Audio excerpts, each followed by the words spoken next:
Now we're focusing on crafting a solution statement. The aim is to transition from pinpointing problems to how you'll create innovations. And the goal is to make this as clear and as accessible as possible. The main areas and questions to answer are: how does your solution work? Without being overly technical, give a broad outline of the tech and solution workflow, including an answer to how does this solve the problem or problems. Secondly, what is your short-term vision or roadmap for taking the solution to the next stage? And include in this confirmation of what the current status of the solution is at. Is it early concept? Do you need to build a prototype? Is it live with initial traction? Make this clear.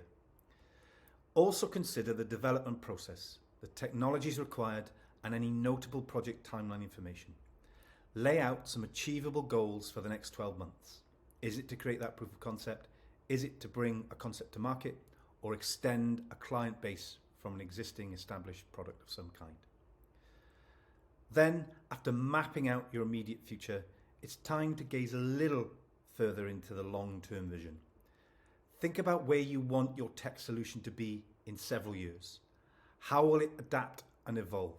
How will it continue to serve its users as technology and as societal needs change? The how and the technical is important to get across, but the clarity and compelling nature and communication of the overall solution in the short and long term is a key addition to the technical details of your proposed solution.